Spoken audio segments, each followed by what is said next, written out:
Okay, recording this video Saturday 15th of March 2014. Going to rip through the global macro charts today. We've got the commitment of traders numbers are out, and we got some really interesting setups happening Monday, Tuesday next week. We're sitting on absolute ledges on the US dollar. On equities, I think bonds, I've changed my tune on bonds. Want to show you the charts on that. So I'm going to go through those charts. Before I do that though, this article that came out on Friday from Zero Hedge, the Russians have already quietly pulled their money from the West, is really fascinating. And I think this kind of Ukraine situation, the Crimea situation, and the impact on global capital flows is really important. So I'm going to link to that in the post below this video, but have a look at that article. I thought that was really kind of fascinating stuff, so well done Zero Hedge on picking that up. The global macro charts, the setups I'm going to use here daily, weekly, using the better indicators, and then commitment of traders weekly and monthly side by side. Don't forget, I take the commitment of traders looking at the commercial numbers. I flip them upside down because that's where they kind of move with price, and look at divergence patterns kind of going on there, or confirmation in terms of the direction that they're moving. So let's go through the currencies first of all. Japanese yen. Japanese yen been bullish on this since the beginning of the year. The reason why is we've put in our pullback to end of trend. We put in our exhaustion patterns and bullish divergence patterns here on the weekly chart. We bottomed here in the mid-90s, and the first move that we had this year was a short covering rally. This was this explosive volume on the way up. That was short covering rally. We settled down on the daily chart into a little pullback to end of trend with a very shallow kind of pullback, and then this last move was the amateurs getting wrong footed with a Rambo pattern, potential reversal of amateur breakout, and bang, we head to the upside. Friday's bar was a blue professional bar at the top of this range. That potentially is jumping the creek, which is professionals kind of getting us out of this congestion zone, kind of traveling towards parity or towards 100 yen to the dollar, and kind of up and away. So that's really important in terms of the yen. The positioning in the yen, I mean, everybody's been short this thing because it's been a massive decline, and so that's why we've got this kind of negative reading on the commitment of traders, but they've started to kind of turn around a little bit. Not saying that this is the end of the downtrend and then we're going to reverse into a massive uptrend. I'm just saying, you know, we've traveled so far, it's time we kind of head back and test back in, and I think the strength of that possibly could surprise. Anyway, so that short covering rally there, that is driving, as I said on the video on Friday, that's driving you know, kind of turnaround in the yen carry trade. So that's, you know, tends to be a little bit of, just as it moves in one particular way, the carry trade kind of is self-reinforcing, and so if we get an unwind of the carry trade, it kind of, you know, kind of feeds on itself. Margin calls, you know, strengthen the yen and so on. So let's see how that kind of turns out. But yen's kind of heading up. Euro. Now the euro's been going up as well. It's been tagging along the British pound, been very positive on the British pound the last 3 or 4 months, and the yen joined along a while ago, and we're kind of heading up. So we've broken above resistance on the daily charts. We're in an uptrend here. We ran into a little bit of resistance with the Rambo pattern, so that all that's showing is the amateurs got a little bit excited. We kind of settled back a little bit from there. We're heading back up again. We put in support on the weekly chart.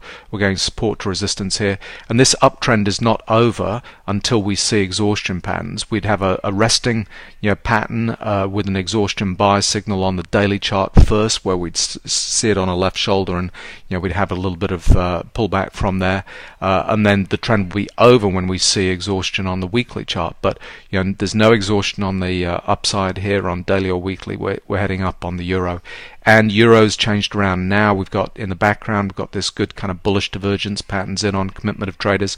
It's going positive this way, so we're supporting the breakout here, so everything's good for a rally in the euro.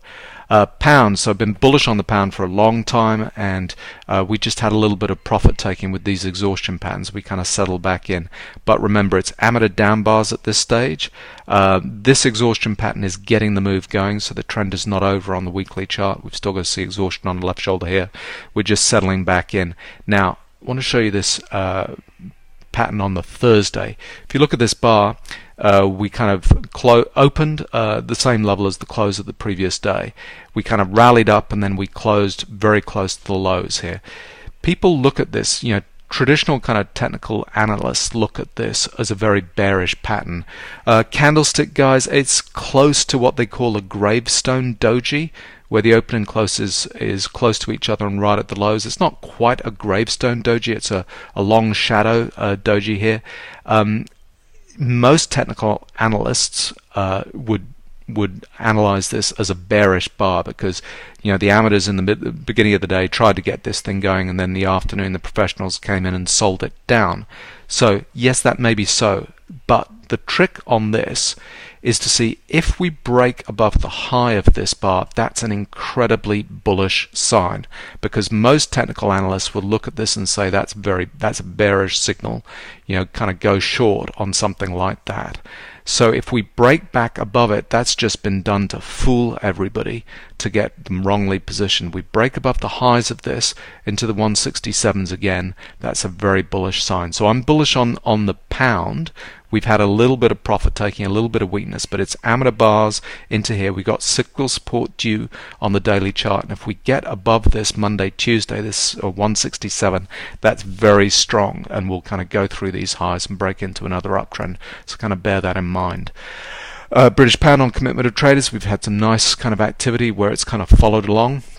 The 150 level down here with bullish divergence on the monthly chart's been kind of good. This wasn't in the right spot to kind of turn this thing around. We had a little bit of weakness from that bearish divergence, but anyway, this thing to me looks like we're kind of heading higher, and we got support from the professionals here.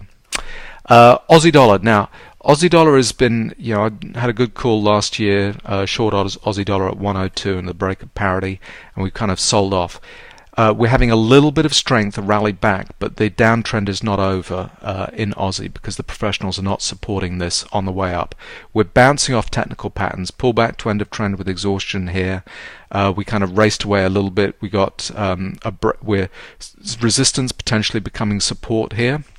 Bouncing off this, getting a little bit of strength, support to resistance on the weekly chart. We've got blue professional down bars and exhaustion kind of picking up these lows. They were kind of short into this, and then they're kind of just playing it up a bit. What I'm just waiting for is for them to come back in and sell it down at some point. The breakdown level was through 98 kind of with the blue professional bars here. If we have a rally back into that area where we got support kind of previously, and the professionals kind of come in and sell it down, I think we will have a little bit of strength in Aussie for the time being, but the reason why this is not going to go all that far is because we really don't have professional support to this. It's kind of come off a little bit. Big readings here in terms of what the professionals have done. So it's come off a little bit, but it's not close to the zero line and kind of switching over or anything like that. Canadian dollar's a similar type picture. Again, we've had this exhaustion pattern, exhaustion sell, bullish divergence, a little Rambo right at the bottom, pullback to end of trend.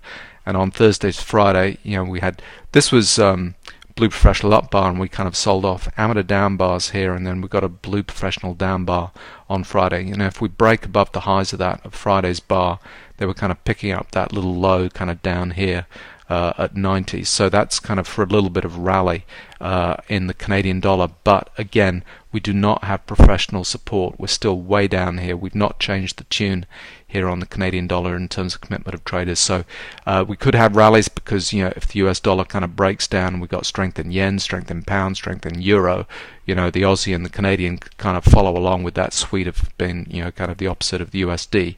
But I don't think the trends are going to be super strong, just because we don't have professional support for those things kind of going on. And I've been saying this for literally months. In terms of that weakness there, the strength that's coming in is a technical bounce because we're oversold, but it doesn't mean that it's a fundamental change in the trend. Whereas pound and euro and yen, we are seeing changes in trend there to the up, or continuation pound uptrend. So what does that mean for dollar index? So it's not good for dollar index. So this level at 79.50 is really kind of critical. This has been an area previously with support kind of here. We had this roll around pattern on the weekly chart, exhaustion, bearish divergence, flush, blue professional bars at the highs, bang. We've been bouncing off these weekly chart Rambo patterns here. The last professional bar on the weekly chart was this one up at these highs. We've been breaking the lows of that. No blue professional bars kind of coming in, no exhaustion patterns here. So the next kind of level down that's kind of interest, 76. So that's kind of interesting on the weekly chart. We're heading down here. Now on the daily chart, we can see some blue professional bars come in over the last sequence, but this was selling it down. We come back. This is just back into the zone.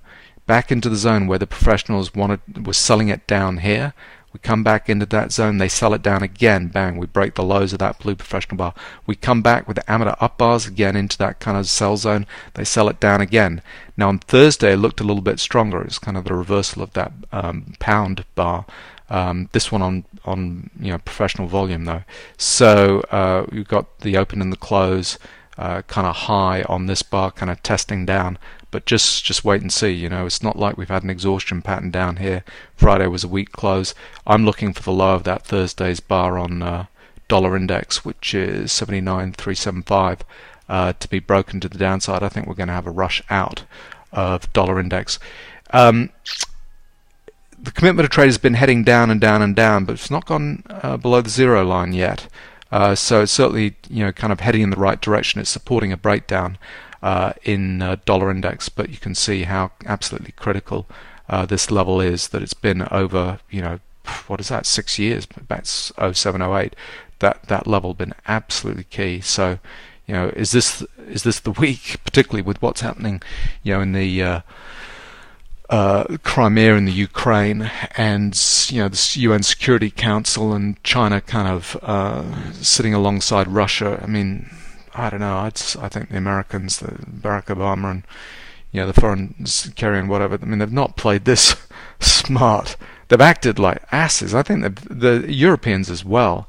To come into the Ukraine and think they could change Ukraine around to be a vassal of the Europeans and join NATO. Sitting on it's a huge landmass, and it's sitting on the edge of Russia, and it's got all the pipelines kind of from Gazprom or whatever kind of going through it. That the Americans and the Europeans think that they could bring Ukraine over to their side. It's just extraordinary to me, and that the Russians would just say, oh yeah, that's fine with us, go ahead and do it. Unbelievable. Anyway, so I think this is going to be just, the story's going to get bigger and bigger and bigger. And so we've got huge kind of superpower blocks, one against another here. So anyway, this kind of drop in the dollar index. And so because dollar index is kind of heading down, gold is heading up. Now, we've got a blue professional bar here on the weekly chart with cyclical resistance kind of induced. I mean, the big picture is here we had the huge sell-off in gold from the 2000s down to the 1200s.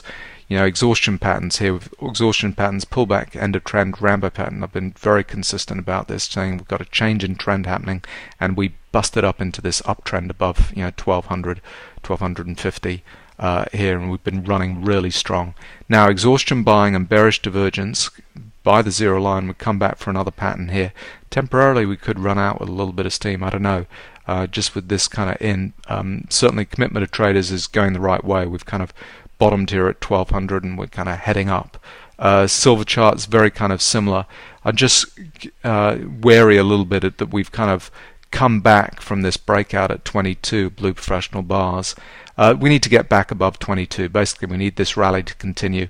We need this to be getting the move going, jumping the creek through here, through resistance on the weekly chart. And if we do get a drop off in USD, that will kind of lead to strength in silver and gold. It's taking its time. I'm surprised this drop off in silver was so much, and this is a little bit, we're running out of steam a little bit on the daily chart. Looks like kind of left shoulders being made that we might kind of drop back from, but let's wait and see. It's in an uptrend, so any kind of dips are kind of opportunities for people to jump in. Now, equities. So first thing to note is that Thursday was a rollover day, so all the volume on Thursday is kind of messed up here, but that was an extreme sell. That was 2.2 million contracts traded, so although it's kind of a yellow amateur bar here on that Thursday, that's actually a blue professional down bar similar to Friday. And we've had this kind of big move up. We had our pullback to end of trend with flush patterns here in this initial sell. We come back, we break to new highs, but it's incredibly weak kind of going on here. And then a little Emini up bar, and now bang bang, a couple of blue professional down bars kind of getting this move going. And we're sitting on a ledge. Talked about this on Friday's video. We're sitting on this kind of ledge here where previously it was resistance here that we kind of fell off from, and that's when we busted back up through it. Now we're back down at that ledge, and I think we're going to go through Monday, Tuesday. So last week I was saying we were going to get 2 or 3 days of weakness, which we absolutely have from Tuesday into Friday, and now we're sitting on cyclical supports, and we're going to break into trend moves on the higher time frame tip bar charts, and I think we're going to head down Monday, Tuesday. So I'm looking forward to that because I enjoy going short. Now, in terms of the commitment of traders, that kind of downswing is being supported. It came off a little bit of fraction this week, commitment of traders, but we're on the way down. And that's what changed in 2014 with the new year. We had the Christmas rally and everything, but psychologically things absolutely changed here. Previously little dips like this, we came back, the commitment of traders, from all of those dips that we had in this rally.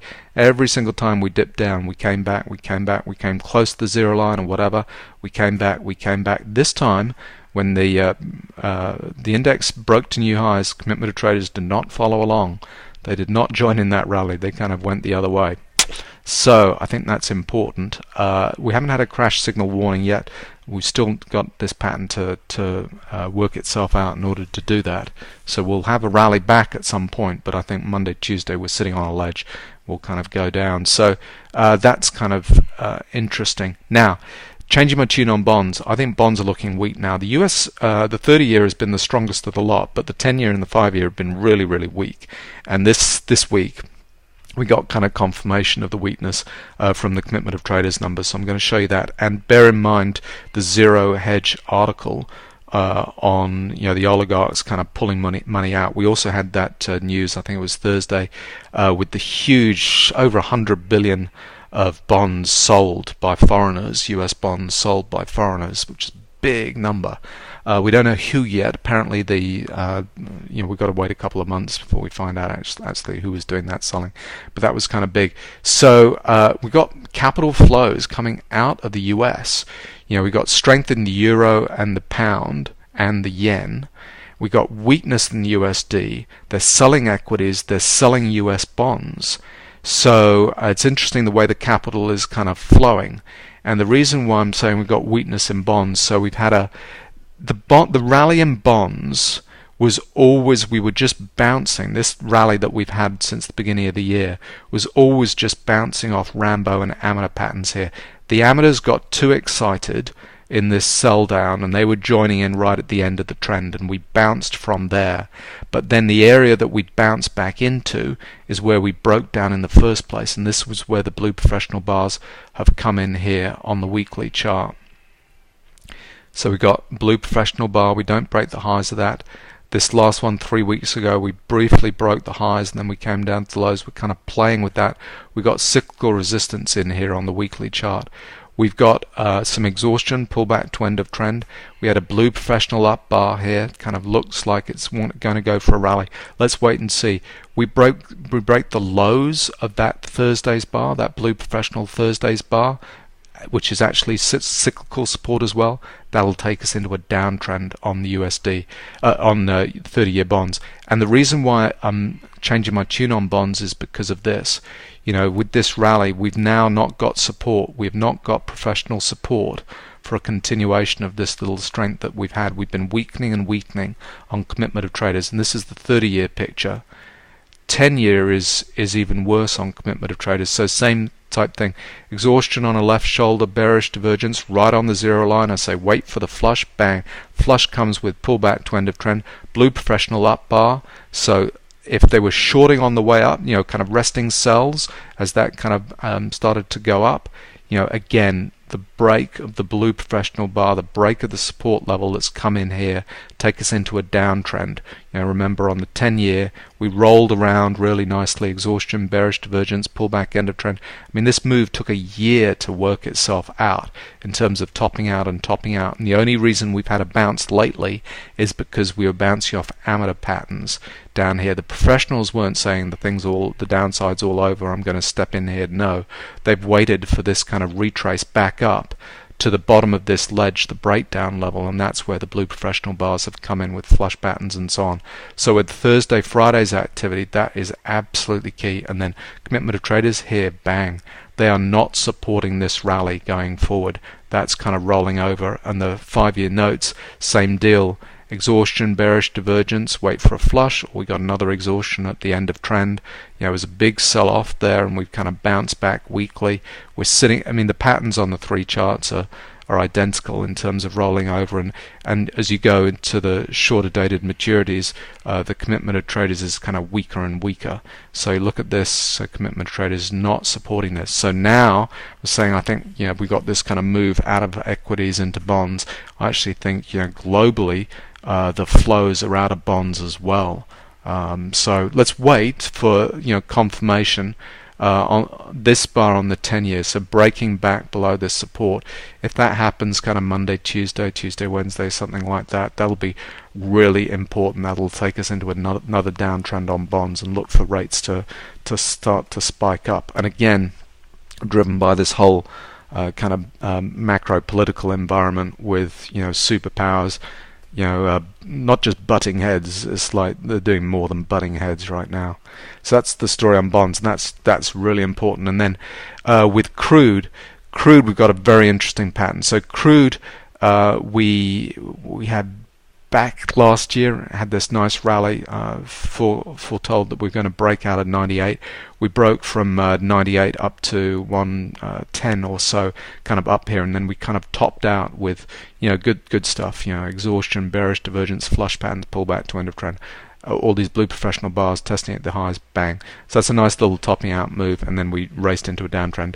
I'd actually kind of gone long in this pullback, hoping it would kind of continue up, and then so I had to take a loss on that short trade, on that long trade into crude. But then on the flip side, now what we've done is exactly the opposite. So we've had exhaustion on the left shoulder, bullish divergence, pullback, end of trend with a flush pattern, and we bounce from there. Now the bounce, we've sold off quite hard from 104 with blue professionals kind of taking profit at a cyclical top here. But we've come back into resistance where we broke into this uptrend above resistance. Resistance becomes support. We got cyclical support kind of coming in the next couple of days. We had a blue professional bar there on the Wednesday, and we're coming back up.